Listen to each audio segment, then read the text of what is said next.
राधे राधे, जय श्री श्याम। कल जो हमारी मगजी कम पड़ गई थी वो हमें जाके लानी भी तो पड़ेगी, लेकिन अब टेंशन किस बात की, क्योंकि स्कूटी तैयार होके आ चुकी है। लेकिन असली टेंशन तो आगे हो गई थी, क्योंकि यूजुअली मैं जिस शॉप पे जाती हूँ वो बंद थी और इस वजह से मुझे इतनी दुकानों पे भटकना पड़ा। लेकिन फिर भी मुझे एग्जैक्ट सेम कलर की मगजी मिल नहीं रही थी, या तो कुछ ज़्यादा डार्क हो रही थी या फिर एकदम ही लाइट हो जा रही थी।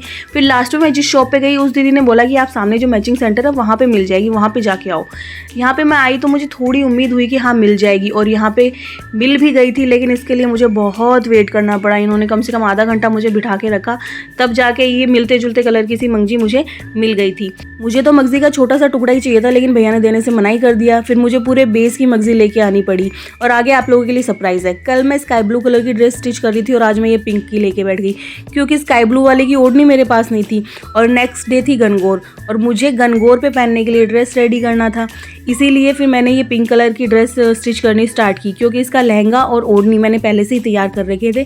सिर्फ कुर्ती और कांचली सिलना था, जो वो तो मेरे सिर्फ 3-4 घंटे का काम था। ये ड्रेस मुझे मम्मी ने दिया था, इसलिए मैं ये डिसाइड करती हूँ कि गनगौर के लिए मैं इसे ही तैयार करूँगी। और 2 घंटे के अंदर मैंने कुर्ती भी तैयार कर ली थी, लेकिन अभी कांचली तैयार करना बाकी था। और देखो, खुद को स्टिचिंग आता है उसका सबसे बड़ा फ़ायदा ये होता है कि आपको जब भी जिस भी ओकेजन पे जो भी ड्रेस पहनना आप खुद से तैयार कर सकते हो। और जब तक मैं ये स्टाइल मार रही थी तब तक बाहर से आवाज़ आने लग जाती है नीचे, ये पता नहीं किसने किससे झगड़ा कर लिया था। मैं जब तक गई तब तक तो झगड़ा खत्म भी हो गया, कुछ मज़ा ही नहीं आया। और यहाँ पे ये लोग मज़े ले रहे थे। अंदर आके देखा तो सोनू ने तो मेहंदी लगानी स्टार्ट भी कर दी थी, लेकिन मुझे तो अभी निमी को भी सुलाना था और भी काम थे, तो मैं अपने काम खत्म करके मेहंदी लगाने आ जाती हूँ। और आपको तो पता ही है, मैं कोई काम करने बैठूँ और गड़बड़ ना हो, ऐसा तो हो नहीं सकता। मैंने जैसे ही मेहंदी लगाना स्टार्ट किया, इसमें से सिर्फ पानी निकले जा रहा था, मेहंदी निकल ही नहीं रही थी।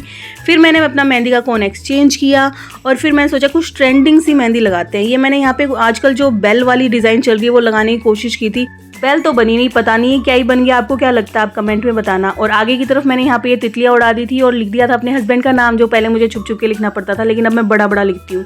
ये मेहंदी मेरी है। और अब आप सोनू की मेहंदी भी देख लो, किसकी मेहंदी अच्छी लगी कमेंट में बता देना। राधे राधे।